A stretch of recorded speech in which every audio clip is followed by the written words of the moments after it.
Hello, my friends. It happens to be Monday again. At least that's what my computer's telling me. And so it's time for This Week in Space. My name's Joan Emerson Bell. I'm an astrologer, tarot reader, licensed mental health counselor. Good morning, Gina Maria. Nice to see you. Nice to see all y'all. Thanks for showing up. Thanks for being here. Thanks for just participating in this web of life. Every Monday, I like to jump on to the internet and talk about the astrology of the week, give you a astro forecast to help you navigate all of the vicissitudes and trials and tribulations. And it doesn't necessarily mean that we can change anything, but we can have more awareness around what's activated within us, what's coming up within us, and it gives us some agency to make skillful choices as we are contending with the external forces that push and pull on our emotions, on our bodies, on our souls. And I guess in all of that, like it gives us an ability to make changes. And I think that change starts with awareness. So that's why I like to do this. Just so y'all know, I do this 11 a.m. live on Instagram. And thank y'all for being here. It's nice to see you folks. I also upload it onto YouTube when I'm done. If you want to watch it that way at your leisure, you can check it out on YouTube at my channel, Camp Wizard Camp. And then I also release it as a podcast if you like to get your astro weather through the ears instead of through the eyes. I like to make it available in a bunch of different ways to really help people out and really hook people up with the just the information of kind of what's unfolding around us in the astrological weather. You can find the podcast at This Week in Space with three exclamation points, not to be confused with This Week in Space with zero exclamation points. Those people don't really seem very excited about what's happening in space, if you ask me, but whatever. Anyway, yeah, it's on Spotify, Apple, wherever you get your podcasts at. So I don't know. It's available. Check it out. And thanks for being here and thanks for tuning in. Before we jump into the astro weather, I just want to let folks know a couple things that I got going on. In September, the last week of September, I will be co-facilitating a retreat in Epidavros, Greece, looking at sacred healing waters, talking about mythology, co-facilitating it with Sarah Janes, who is a dream worker and mythologist. And we'll be doing a lot of dreaming stuff, a lot of storytelling, mythology. I'll be looking at the water signs in the chart, and it's going to be a great time. So if you're interested, there's a link in my bio on Instagram, and then there's also I'll put the information in the show notes if y'all want to come check it out because it's going to be an amazing time.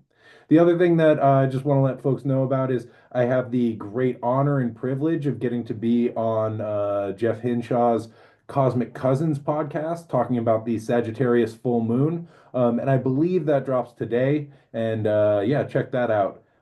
We had a great conversation. Jeff is one of my favorite astrologers. Give them a follow at cosmic.cousins on Instagram and check out the podcast, Cosmic Cousins. Um, anyway, that'll be coming out later today, so check that out if you're not sick of me already. And then last, and certainly not least, I do a astrology themed radio show called the Melee Report, which is very much like this, but more talk or more rock, less talk. And yeah, I just recorded it yesterday. I'll be releasing that to the gen public when I'm done with this. So yeah, that's some things coming up, some exciting things to look forward to. And yeah, now let's dive into the week in space. Space. So we are looking at this week in space for June the 9th, 2025 through June the 15th of 2025. Kicking it off today, just another manic Monday, my friends. We got a Mercury is coming in. Mercury, who just entered into Cancer yesterday, is coming into a square with Saturn, and then later in the day will square Neptune, sort of connecting that building conjunction. And yeah, this is a kind of a big day in space. We have a lot of stuff going on today. So, like I was saying, we start off with Mercury, who just moved into the cardinal water sign of Cancer yesterday and coming into a hard square with Saturn in Aries, cardinal fire sign. This aspect can be really helpful for doing difficult mental work that requires some dedication or commitment and focus, All right, Saturn really helps us to do the difficult work that we may not want to do. And, I feel that. I feel that. Thanks, Saturn. So we might be asked to like dedicate a little bit more mental energy and focus to do the things that are on our to-do list that maybe we've been putting off or maybe you're building up, so that we can live up to our responsibilities and deal with some of life's demands that really require us to buckle down and take care of business. Mercury deals with thought processes as well as communication. So we might be asked to have some difficult conversations, which is never fun, but usually pretty fulfilling, right?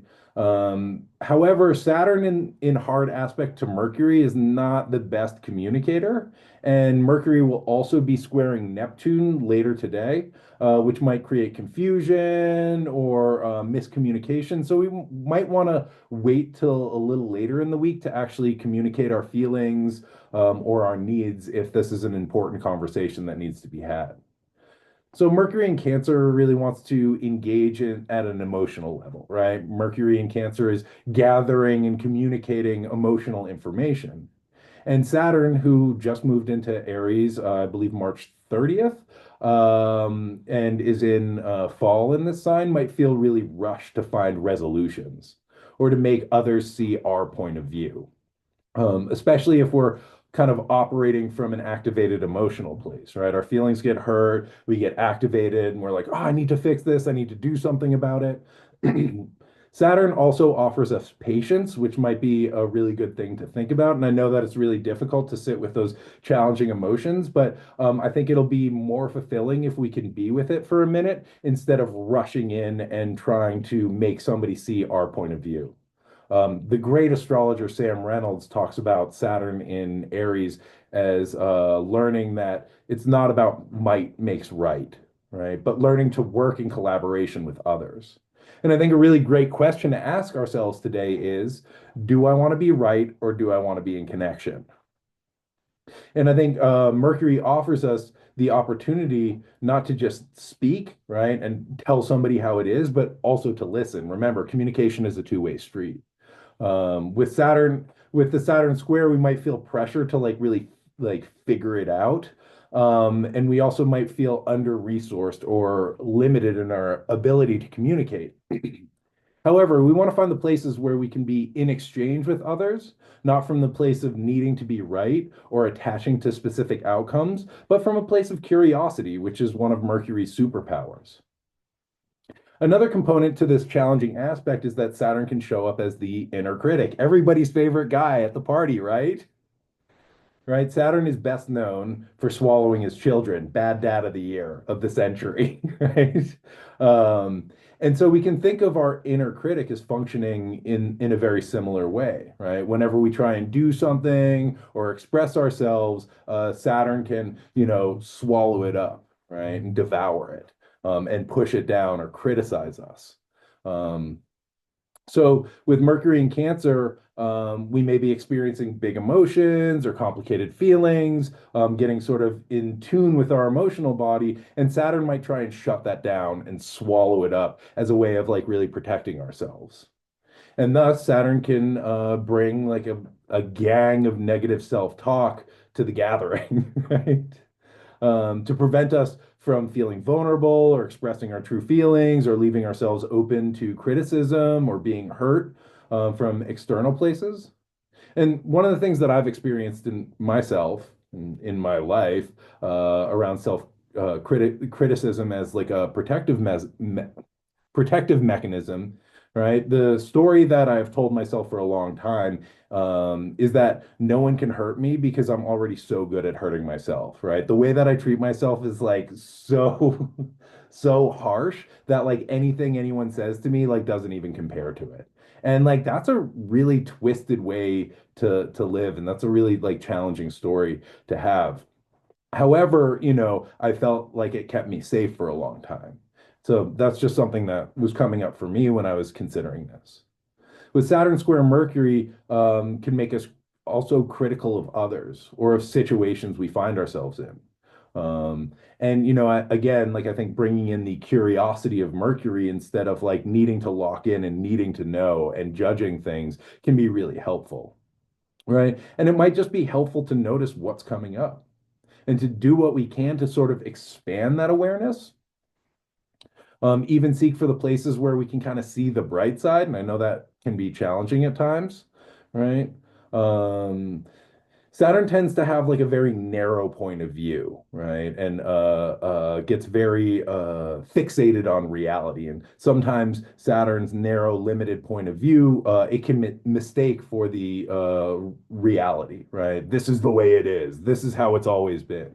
However, Mercury is very liminal, right? And they can offer us the opportunity to see things from multiple perspectives if we allow ourselves a little bit of space, which might be really helpful today if we find ourselves getting bogged down by fear of the future, stories of scarcity, limiting beliefs, getting overwhelmed by the news, seeing if we can just expand just a little bit and try and take a multivalent perspective instead of getting sucked into like, this is how it is, this is how it's always going to be.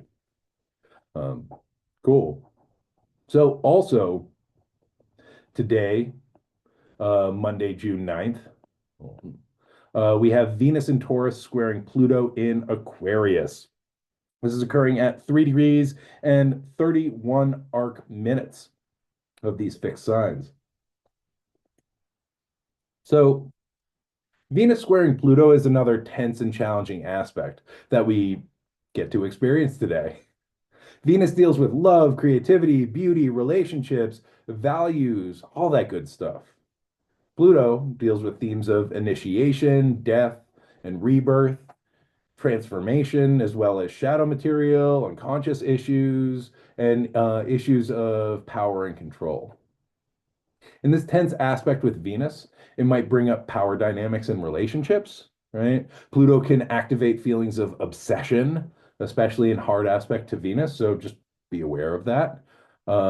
We may find ourselves chewing on relational dynamics or issues dealing with how we experience beauty or how we feel beautiful. And in this context, I kind of think about like a hellhound or like Cerberus gnawing on an issue or a resentment, right? Just chewing on it and chewing on it and chewing on it and refusing to let it go.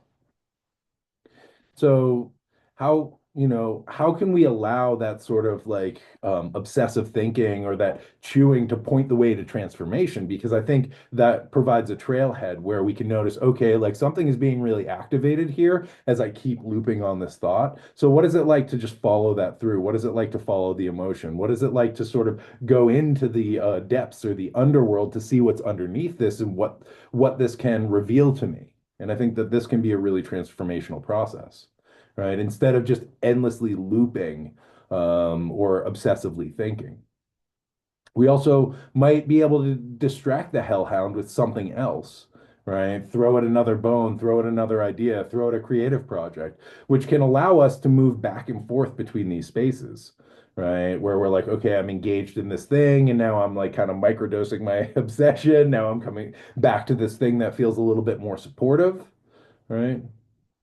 And maybe this will help shift the perspective a little bit. And again, I think today is all about trying, if we can, to shift the perspective just a little bit so we don't just get locked so into the story, right? This is the reality. This is how it has to be, right? We can allow a little space for that to change. So Venus has just entered Taurus last Thursday, right? And Venus is in rulership in Taurus, and thus they have more dignity and more access to resources. Previously, Venus was in Aries for what felt like forever, where they were in detriment. And they may have had more difficulty kind of acknowledging their needs or being able to address or meet those needs. They might have felt rushed or like they needed to fight for what they wanted, which sometimes can be a great thing and sometimes it can be incredibly draining. In Taurus, Venus can kind of chill out a little bit and allow things to be easy and simple, which I am welcoming, instead of like really having to struggle to attain what they want and to feel good. This is great. However, as Venus enters into the fixed sign of Taurus, they have to engage in this hard aspect to Pluto, the lord of the underworld. And I see this kind of as a initiation, which is one of the themes of Pluto is initiation, right? That death and rebirth, which is a initiation process. And this is not necessarily physical death, right? But this is needing to let go of old stories or old ideas or old ways of being so that we can make more space to become what we can be. And so with this square, this is a place where old ideas of relationship or love or even our ideas of beauty, our aesthetic sensibilities get checked by a god associated with death. This can be really powerful, but it ain't going to be easy. You know what I'm saying? Like that's a hard place to be is, engaging in that initiation process. And initiations aren't easy for a reason. It might require us to sort of compost some of the baggage we have been carrying or the old stories we have been clinging to in order to get to a place where we can experience more pleasure, beauty, and joy. And, we may find ourselves like holding on to our baggage or these stories, even though they're incredibly painful, but there's something that we know, right? And we're familiar with this old story, right? Like the story that I was saying earlier, right? I can treat myself like shit as a protective mechanism to prevent other people from hurting me, right? And that was a story, and in some ways still is, that I would like clung to, even though I hated it and it didn't feel good. And so as Venus is squaring Pluto, it's an opportunity to be like, how does this feel? Does this bring me joy? Right? Does this spark joy? Does the story that I'm a piece of shit spark joy? Right? And it might require some difficult work to be able to let that go or just like ease our grip on it just a little bit to make space for something else to come in, something that feels more generative, right? Something that does bring more joy. I also feel like themes that might come up around this transit is shame, right? Venus in Taurus is all about the sensual pleasure and the feeling of joy that we access through being in a sensing vessel like these bodies. However, there's a lot of programming in the world and culture that tells us that our bodies are sinful, right? And that pleasure is sinful, and that we should deny our desires or our earthly pleasures. And if we allow ourselves to indulge in the sensual or the erotic, it is sinful and shameful. And so, I think that there is great power in embodiment, right? And part of embodiment is being able to really experience the sensations of being in a body. These are like pleasurable sensations, painful sensations, challenging sensations, weird sensations, right? This is all, part of this like sensing experience. And I think that as we can feel into it, like it gives us great power as we connect with our bodies, and through our bodies, we connect with the world that we're living in and the web of life that we're participating in.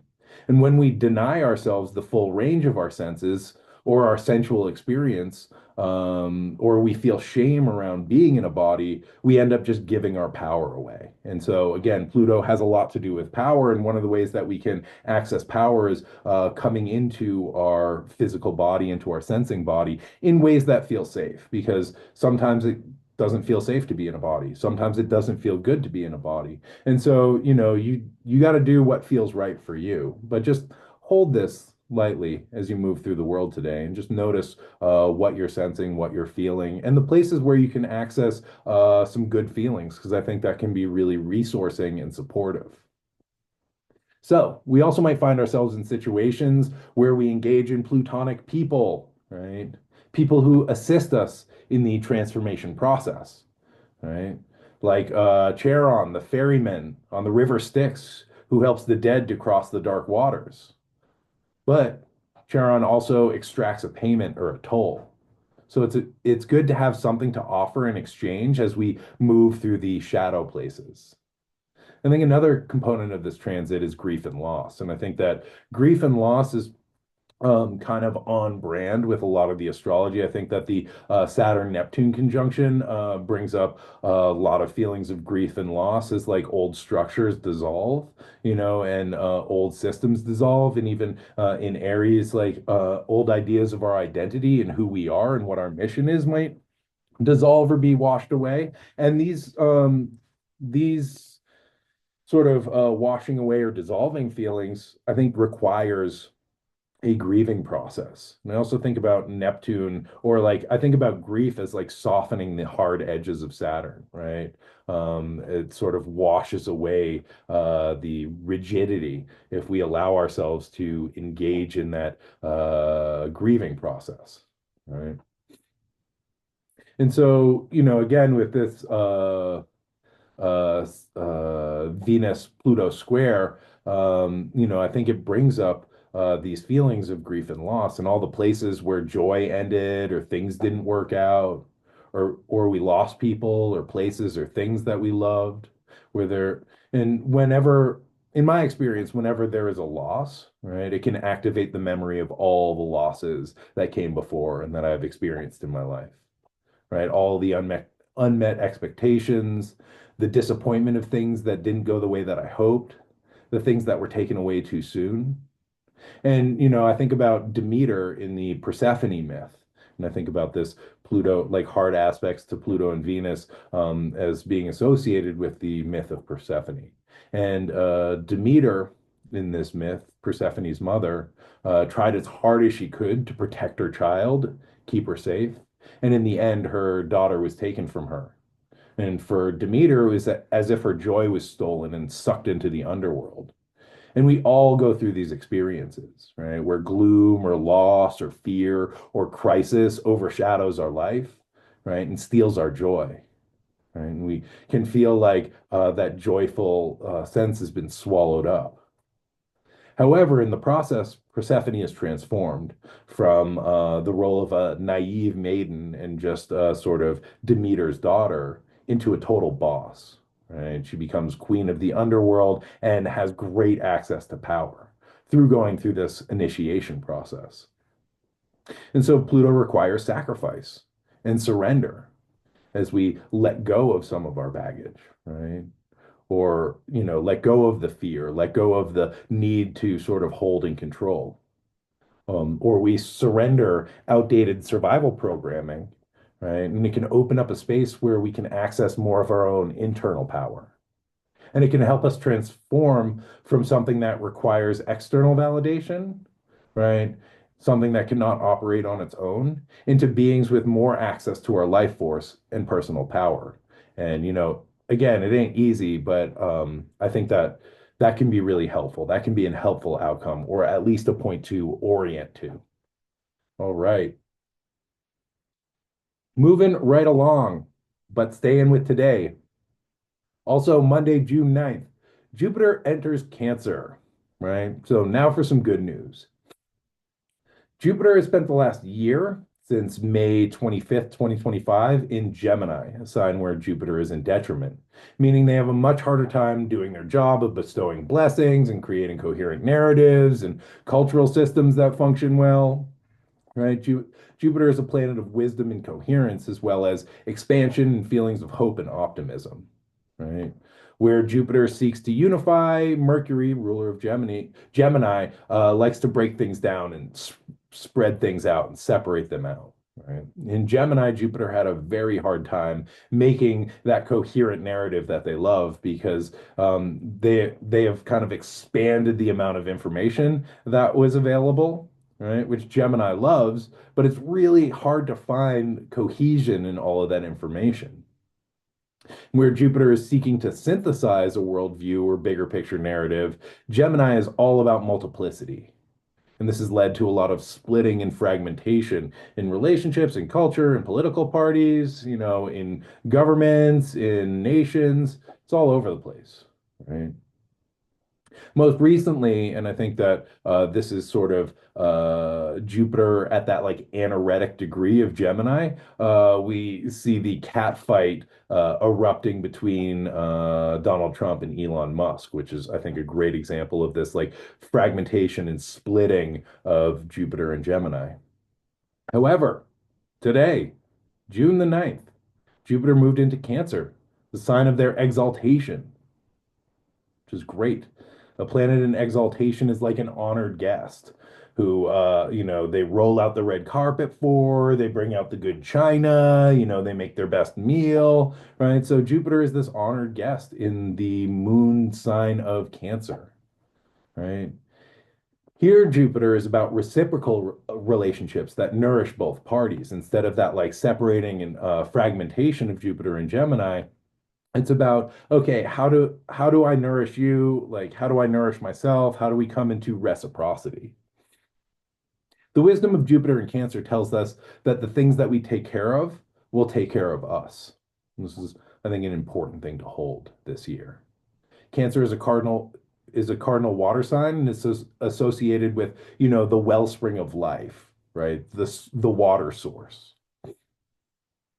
Jupiter here offers the wisdom to return to that source and to nourish it so it can also nourish you. Jupiter is a planet of expansion and abundance, and abundance is the antithesis of scarcity. And Jupiter tells us that there is enough of that source energy to go around, enough of the water of life to support everything, right? Enough love and care to nourish us, right? Jupiter in Cancer helps to expand access to that sort of source energy or that wellspring of life, which can look like connection, belonging, and other things that help to feed our souls and help us to feel cared for and supported in this life. Jupiter as the greater benefic promotes life and the flow of life. It expands to support life. It provides abundance so that things have the proper resources that they need to grow. And it expands capacity to care and to be cared for so that growth is possible. Right? We need that container for growth, and Jupiter expands that a little bit, gives us a little bit more wiggle room, right? So during Jupiter's time in Cancer, we can consider the things that we are tending to and caring for, and consider how those relationships are reciprocal or not, right? And if they're not, maybe things need to be adjusted in some way. Are we feeling cared for and nourished? If not, what might need to change? And we can think about what we are growing, right? Did we just end up here? Or is this thing that we are growing intentional? We can ask ourselves, is this what I wanted to plant? Is this what I want to be tending? Is this what I want to be growing? And if not, what shifts need to happen so the things that I am cultivating feel in better alignment with who I want to be and what I want to do? Jupiter will perfect its third and final square to Saturn on Sunday, which might bring a bit of a reality check, as well as some resolution to some of the tension that has been brewing since last August. But we'll get to that when we get to Sunday. During Jupiter's time in Cancer, one of the things that we can consider is our connection with the source, with our core, and with that life-giving flow. How do we tap into that? How do we access it? And how do we honor it? Remember, what we care for will care for us. And this is a call to return to the source, to that wellspring of life, and to find ways to expand our connection with it, or maybe even our access to it. Through tuning into this sense of source in ourselves and the things that really feed and sustain us. This can provide a lot of valuable information around the reality that we are constructing for ourselves and what really feeds us. And so the shadow side of Jupiter in Cancer is this. Cancer is ruled by the moon, right? And thus has a lot to do with themes of belonging or family or one's group, right? The groups that we belong to, as well as themes of home and homeland. Ideally, Jupiter can expand our sense of what it means to belong, our sense of family, our sense of home, our sense of place. But Jupiter has all this power in Cancer, and thus it might just do what feels easy and natural. And an unconscious Jupiter in exaltation may reinforce previously existing notions of the groups we belong to and emphasize connection to home and the homeland, right? And unchecked, it can lead to ethnocentrism and increased nationalism, which we are already seeing on an egregious scale. the National Guard being mobilized to suppress resistance to the unconstitutional harassment and forced deportations by ICE and the federal government is a pretty atrocious example of this. And we see another example of the way that Jupiter may operate in Cancer in all of the people in LA and around the country who are showing up to resist fascism. We might consider this as people expanding their sense of the group they belong to beyond shared race, culture, ethnicity, language, etc., to include the whole human family. And this expanded sense is incredibly powerful, especially at a time when the forces of control are really seeking to separate and isolate and create a dynamic of us versus them, right? And that us versus them, I think, can be one of the real shadows of Jupiter in Cancer. And so, thinking about the ways that we can combat that in ourselves, right, and in the world. Right? And this may require us to expand our circles of understanding of what it means to belong and who belongs. And ideally, we can do this for all human beings, right? As well as all living beings.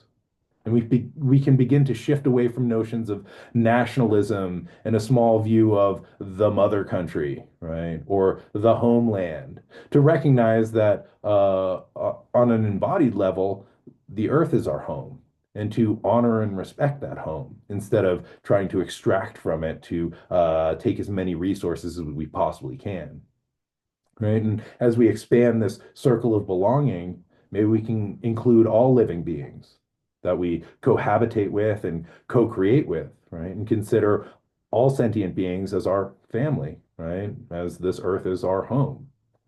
This might be a big ask for the 1 year that Jupiter is in Cancer, but according to my first astrology teacher, the great evolutionary astrologer, Stephen Forrest, Jupiter can represent the place where we're keeping ourselves small and we're not asking for enough. So as Jupiter enters Cancer, I urge you to dream big.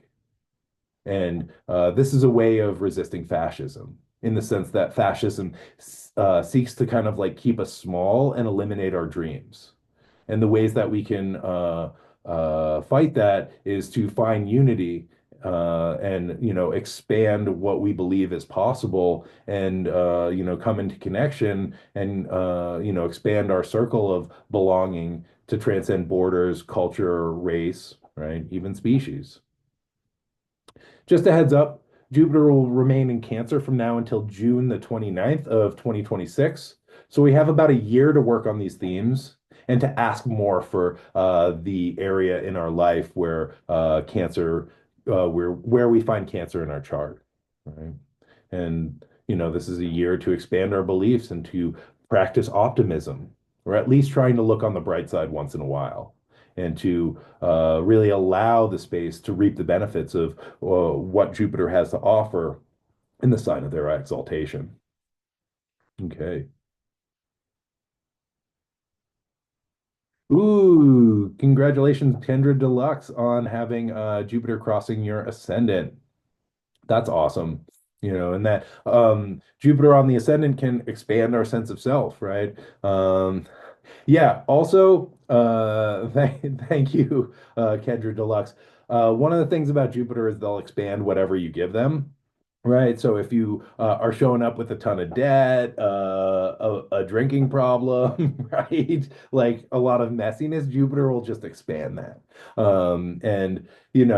I think with Jupiter, it's really important to bring in the Saturnian like limitation. And again, we're going to get to this at the end of the show because we have Jupiter squaring Saturn. But yeah, Jupiter crossing the ascendant can like expand one's waistline, right?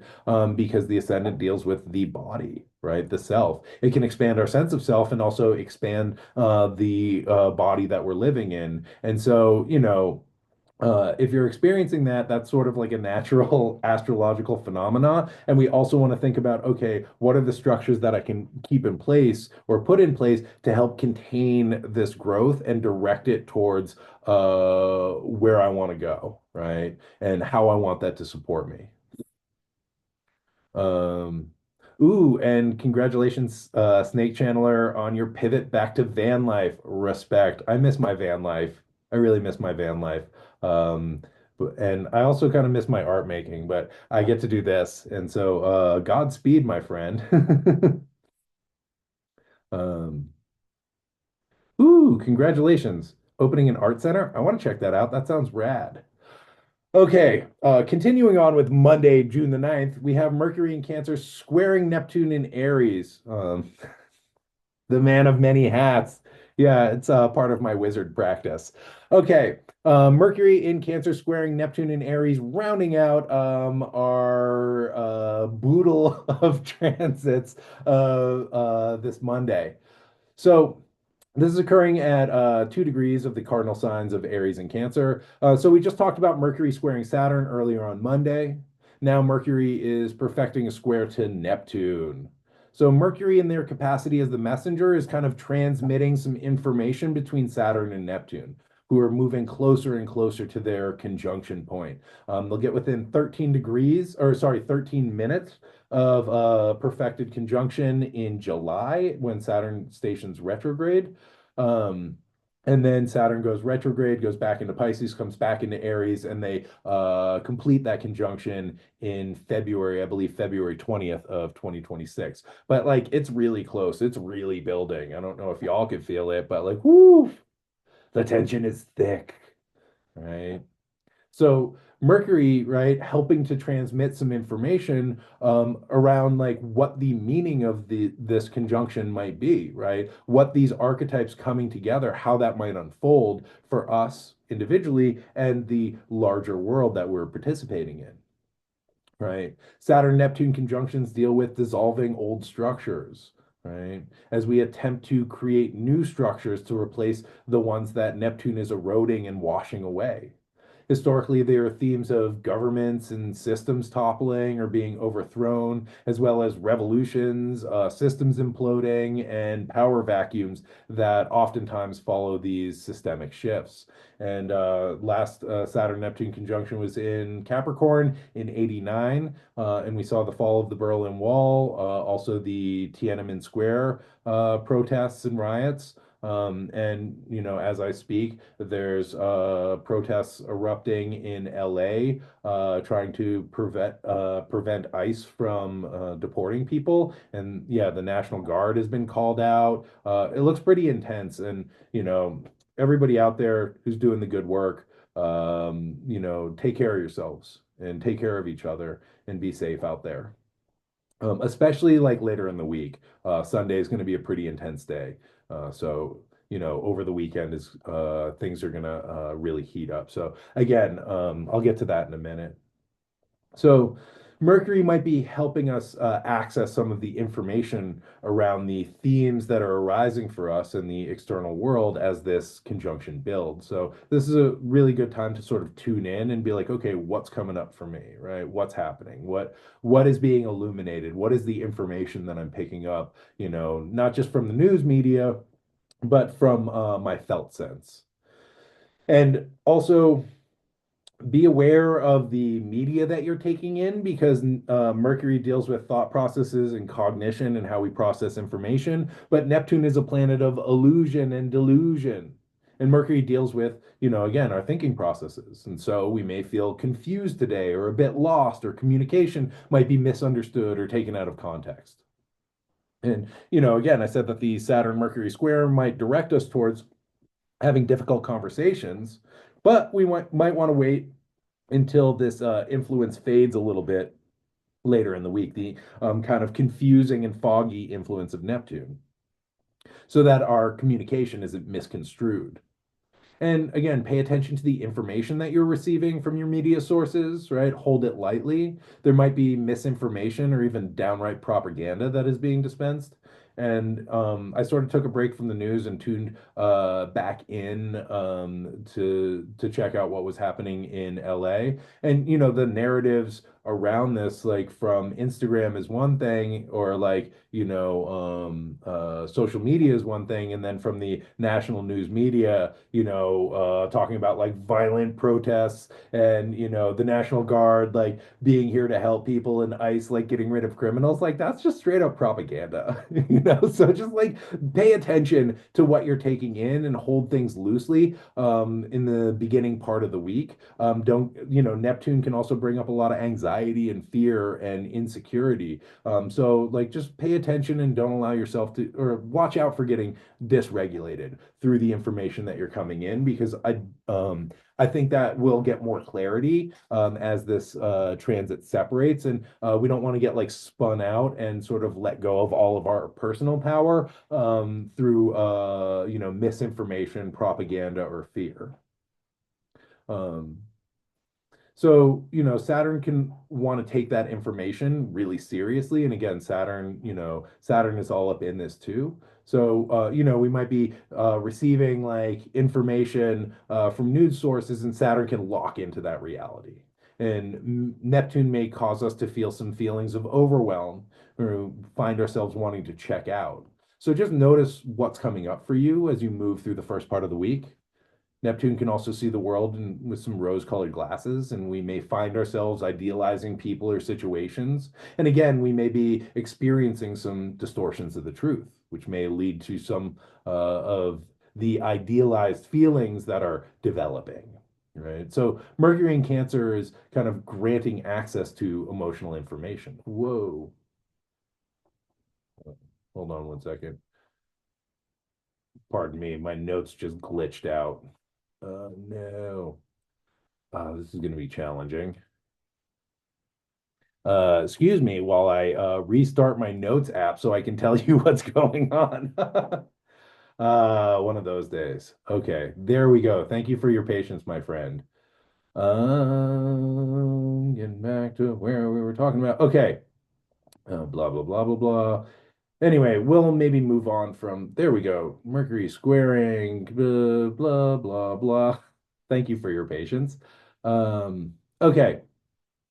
So Mercury in Cancer is gathering access to emotional information, and Neptune can cause that to really like flow, whereas Saturn may seek to repress and constrict the feelings. And we want to find a good balance where we can honor our feelings and the information about ourselves that we're gaining access to, while not being swept away by big feelings or powerful emotions. We may find ourselves kind of being lost in fantasy or daydreams. And this can be very beneficial if we are just, if we are able to kind of open space to be in the imagination, right? And allow us to solve problems that we're dealing with when we allow our minds to kind of wander in nonlinear ways, right? But watch out for being checked out or just totally disassociated unless that's something that you need to support you, right? This is just a, couple days, and it's okay to just sort of be checked out for a day. Sometimes we really need that as a reset, right? But and sometimes that kind of nonlinear thinking can help find solutions to complex problems that we've been chewing on. Maybe some of the Venus-Pluto square information, right? But again, Saturn may try and sort of shut this down, as Saturn emphasizes the real over the fantasy. So again, we want to find a healthy balance where we're not so locked into what we perceive to be stark reality and just not totally lost in the fantasy either. Okay, finally, we're done with Monday. Woo, what a day. On Tuesday, June the 10th, we have Mars in Leo trine Chiron in Aries, and this is occurring at 26 degrees and 5 arc minutes of these fire signs. And so this is an opportunity to take some action around our healing process. Mars likes to be in action and to take initiative. Chiron deals with core wounds and our ability to heal them in order to share that process with others. And a trine is a supportive aspect. So Mars may want to do something or take steps to either cut something out of the wound, right? So it doesn't fester, or it might move into action to initiate a healing process. Chiron is also the teacher of heroes, and they teach us how to be heroic and to connect with our center so that we can be in alignment with our path.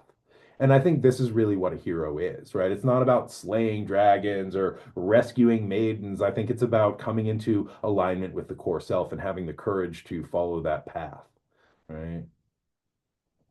And right, this is occurring midweek, and we began this week again with these protests breaking out in LA over ICE raids and the National Guard being called in, which seems to have escalated the violence and chaos.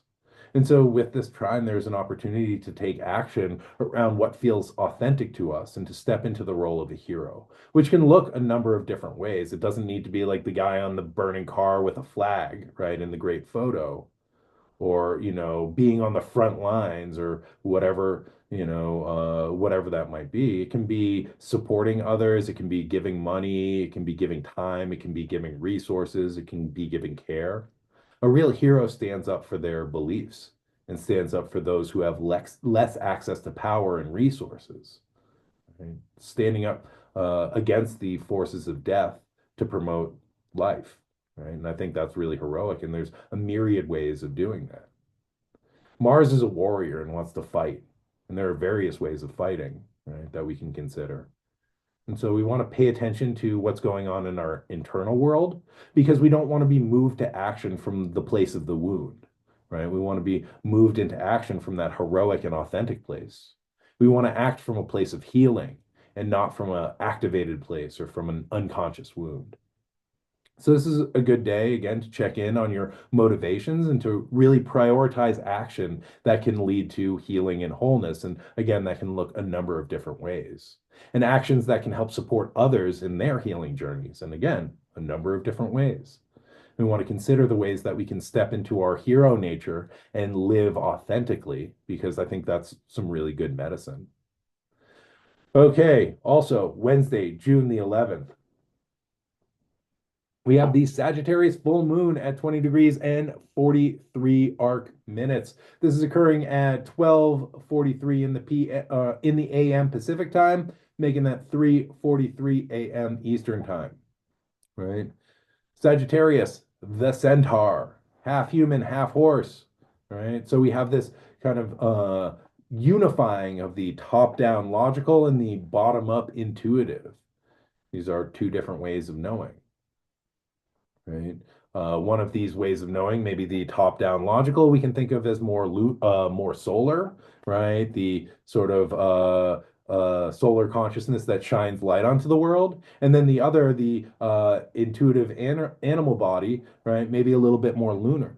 So Sagittarius is like really trying to unify these different ways of knowing and creating a synthesis in order to achieve the bigger vision and to find balance, right? And a combination that really works, right? Sagittarius is a Jupiter ruled sign, Jupiter just moving into Cancer, giving it a lot of ability to resource, this lunation, which I think is great.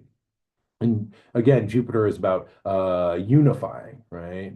And unifying the opposing components in this mutable sign in the service of the larger goal. It's also about, right, when we're talking about union and unity with the centaur, it's about, the union of the bow and the arrow, the active and the receptive, the active arrow that like shoots at the target and the receptive bow, which bends, right, to provide that force. Right. It's also the union of the horse and the rider, the driver and the vehicle. This allows the Sagittarius to move faster towards their vision. However, one needs to know where one wants to go, right? It has to have that object in mind, what we are seeking, that target, right, that the archer is aiming at. Um, and I think this is the thing with the fire signs. They are motivated by the vision, right? To kind of strive to that ideal, that mental image that drives them, which kindles the fire and inspires them to act. And for Sagittarius, this is a spiritual fire and the desire for meaning and truth is this tool that allows Sagittarius to expand their reach, the bow and the arrow, right? That gives us a greater reach, right? But we need to like have a sense of where that target is. And one of the things that I've found, I'm a Sagittarius sun, and I like really feel that archetype. And one of the things that I have found is in my life as a Sagittarius, I will shoot the arrow and just like run and run and run and get the arrow and then shoot it again, right? And one of the things that I'm learning, right, is when I retrieve the arrow to sit there and look around and take in where I've gotten to instead of being like, oh, on to the next, on to the next, on to the next, right? I think learning to slow down a little bit and recognize, okay, this is, I've reached the target, I've reached the goal, and allowing ourselves to take it in a little bit, right? So with this full moon, we have the sun in Gemini, right, which is about gathering all this information and data. This full moon in Sagittarius is the culmination of the new moon that occurred in Gemini about 2 weeks ago, right? In Gemini, again, about gathering information and data and separating things all out. And Sagittarius is about synthesizing all of that information and creating a coherent narrative or philosophical worldview, right? Where Gemini is about breaking things down into multiplicity. Sagittarius is about combining things into unity. And so we may have found that there's a seed planted at the new moon, right, that maybe allowed us to gather information, right, or information was bubbling up from whatever our information sources were, right? And now, as the moon culminates and reveals some light, it might give us a sense of like, oh, this is what it's about, right? Or, oh, I'm making sense of this, or, oh, this is the target that I want to aim at. Um, uh, and what up, Sagittarius moon right there? I mean, I think van life is a great response to Sagittarius moon. And, I think that coming into a home, right, or like making an art center is a great response to a Taurus sun. And I think it's about finding the balance places of these points in our chart and knowing, okay, when is it time to like settle down and when is it time to run? And so with Sagittarius, it's important to ask ourselves, where is the destination? What are we running off to? Why are we running there? Or are we just running because we don't know what else to do? And that's been something that I've done a lot of times in my life, right? Or are we just running because it feels good and provides that runner's high? Sometimes the journey can be the destination, and sometimes it can really help to have a goal or a purpose or a reason so that we don't burn ourselves out or just run out of road.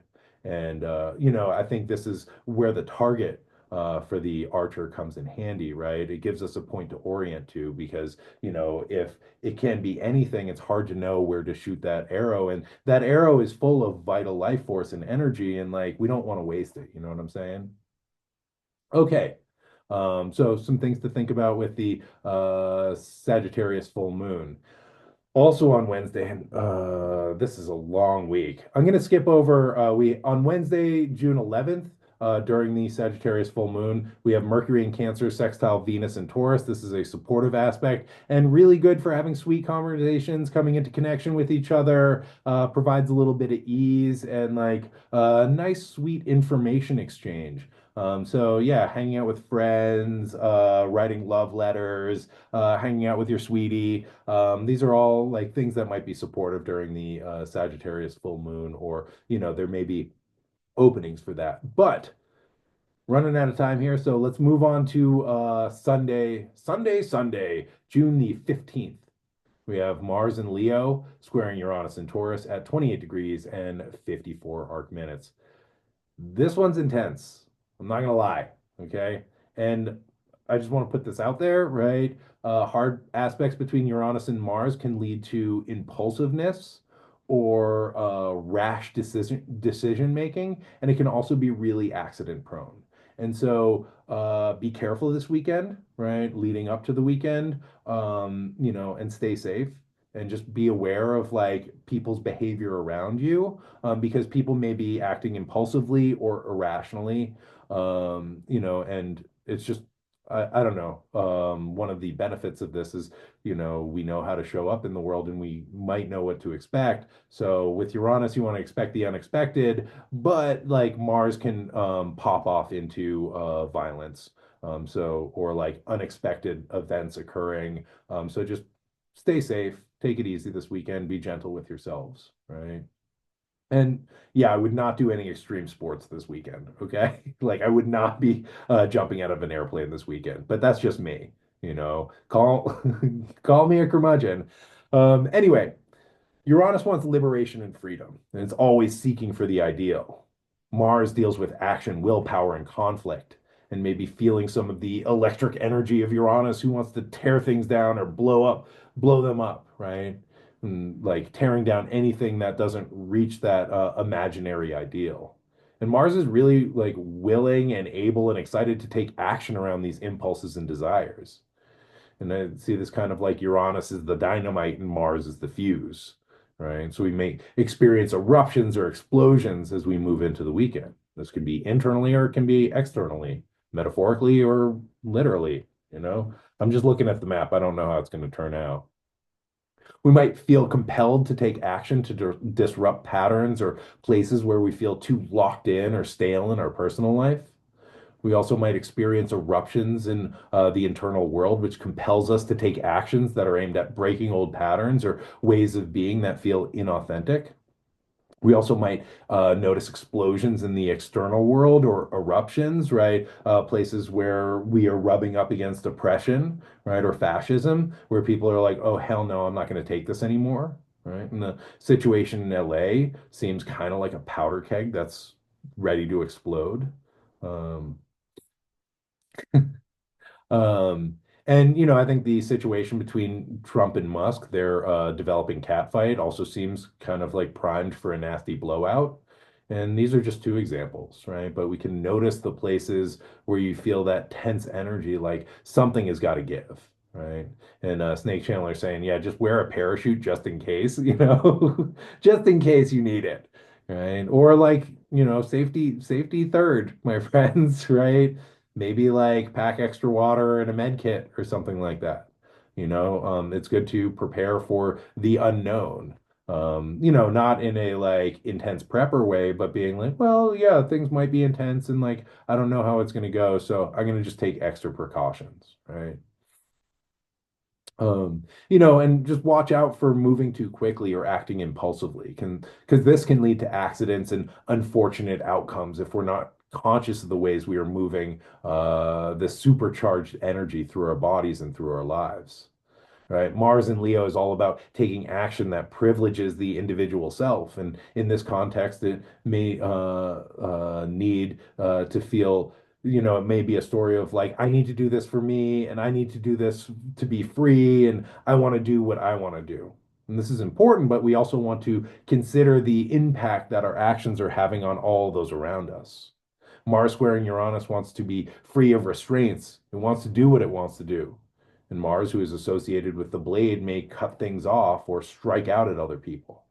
Right? If something needs to be cut or slashed, we want to do this from a place of awareness, not just lashing out from a place of frustration, or like I was saying before with that Mars trine, from a wounded place. We also want to think of the ways that we can channel this electric energy of Uranus and just charge it in ways that can be helpful and help us to feel more free, right? We don't just want like an electric wire shooting around. We want to, channel it so we can light up a light bulb, right?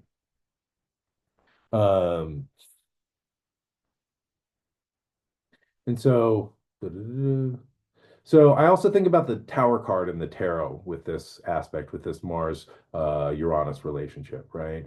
Where pent-up energy needs to be released and discharged in order to keep it moving and to liberate us from the places where we feel stuck or trapped, or the places where we've been pulled off our path by external forces or demands. And this is a chance to come back into alignment, but this needs to be done carefully and consciously so that the eruption can liberate us instead of totally destabilizing us and creating wreckage that we will need to come back around to and deal with. This is important transit to try and remain conscious of what is happening internally and our effect externally, and to move with intention instead of feelings of impulsiveness or rashness.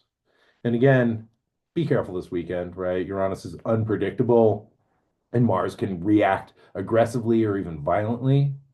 And so the building situations in the world and in our lives may hit a breaking point where they erupt in unpredictable ways. And we want to remember to keep ourselves safe and to really try and support those around us and helping others stay safe as well. Yeah. And so, watch out for accidents. This is a great time to look before you leap, my friends. And yeah, again, would not be engaging in extreme sports. Like Snake Chandler said, maybe like just bring a parachute with you just in case. Um, you know, and if you decide to do some wild shit, just think it through and take the necessary precautions instead of rushing in and throwing caution to the wind. Because the last transit that we're going to be dealing with this week is a Jupiter square Saturn, which tells us that there will be consequences to our actions. And we want to try and operate from a place of abundance instead of scarcity. And we want to use the wisdom that we have developed, from however you develop wisdom to make wise choices and to recognize the potential consequences, both good and bad, that result from our actions as well as the actions of others. Um, all right. So coming up, we're at the top of the hour, but I got one more transit to talk about, and this is an important one. So, if you got to go, you got to go. But if you stick around, I got some more wisdom to drop. So, last transit of the week, also occurring this Sunday, June the 15th, Jupiter in Cancer, squaring Saturn in Aries. So, as soon as Jupiter came into Cancer, they started squaring Saturn in Aries. The This is the third and final square, right? Um, Jupiter and Saturn. Let's see here. Jupiter Saturn square perfected on June the 15th.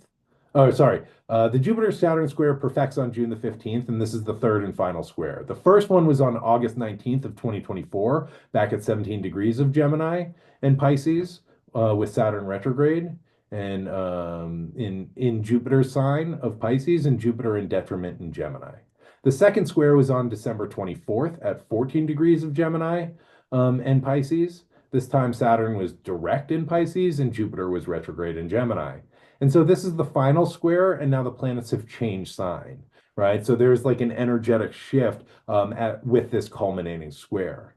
And this is the square is occurring at 1 degree of the cardinal signs of Aries and Cancer, where Saturn is in their fall and Jupiter is exalted, right? So there's also this role reversal around dignity, where before Jupiter was in detriment, and now Saturn is in their fall, and Jupiter has exaltation, right? So Jupiter is the principle of expansion, and Saturn is the principle of contraction. And when they work together, they make things function really well, like the beating of a heart, boom, boom, boom, boom, boom, boom, right? Expansion, contraction, our digestive system, right? Our breath. However, a square is a hard aspect where these planets are at cross purposes, right? And there's a struggle between that expansion and contraction, right? And Jupiter's like, I want to expand. Saturn's like, I want to contract. And they're trying to do it at the same time, which it's hard to breathe like that, right? If you try and breathe, right, it makes you dizzy, right? Don't get a lot of oxygen. So they're really trying to navigate what order to do things in, right? Who goes first? And this creates a lot of tension. So we may be noticing big ideas coming up against the hard edge of reality, or too much work or pressure that feels too constricting, that calls for a little bit more spaciousness. So when these planets work together, right, Saturn can create a container that holds the Jupiterian blessings. When they're not working well, the Saturnian container can become too small and constricting, right? And we might have limiting beliefs or external conditions that are preventing us from really living the big life that Jupiter pulls us to. Or if the Saturn container is not sturdy enough, right, we might not be able to hold and integrate the good fortune and opportunities that Jupiter has to offer, and it just spills out everywhere, which is, also pretty painful. So it might be helpful to think back over the dates of the last two squares. Again, that was mid-August and around Christmas, and to think about what was going on in your life. What challenges or resources revealed themselves at those times, right? What lessons were you asked to learn? What limitations or constrictions were you asked to contend with? What was the hard thing that you were asked to do? And where might you have needed to ask for more? Where might you have needed to expand? Where did you need to take on more responsibility in order to make that expansion possible? Where did you need to have a little bit more faith? You also might want to think back to what was going on December 21st of 2020. That was when we had the Jupiter-Saturn conjunction at 0 degrees of Aquarius. And that was seen as the great mutation, where Saturn and Jupiter began a new synodic cycle where their conjunctions will occur in air signs for the next 200 years. And so you might want to consider what seeds were planted at that time. what intentions were set and how those ideas or projects have developed over the past 5 years. This opening square between Saturn and Jupiter, which is coming to completion over the weekend, is a place where those projects or ideas or that path becomes tested. And we get to see what needs adjusting or what needs to be abandoned and reconfigured. And we've been getting information about this since last summer. Right, as they've come into square and separated and come into a square and separated. And now we're getting some resolution, right? And maybe some clarity around, okay, this is what needs to shift. This is what needs to be adjusted. This is what I need to bring in. This is what I need less of, right? We might have information about where do we need to put in more work, or where do we need to have a little bit more faith, or where have we not been asking for enough? And so, with that, my friends, I will bid you a fond farewell, and I hope you all have a great week in space. Thank you so much for tuning in and listening to me ramble. I hope that something I said was helpful to somebody out there. And yeah, again, I don't know, keep doing what you're doing. Watch out this weekend, stay safe. And really like think about the ways that we can expand our circle to support and nourish each other.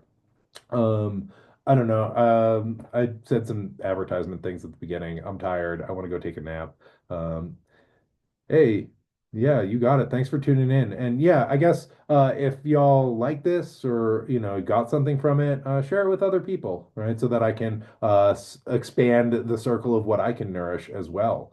So yeah, like, subscribe. I don't know, do it, do those things. I don't really know what that means, but if you can spread the word and like hook people up, that would be great. I would appreciate it. And sweet dreams to you, Snake Channeler. And thanks everybody for tuning in. Yeah, that's all the astro weather that is fit to print, my friends. I will see you all next week. Same wizard time, same wizard channel. And yeah, until then, have a great week in space. And as always, be good to yourselves, be good to each other, and may the force be with you. Bye now.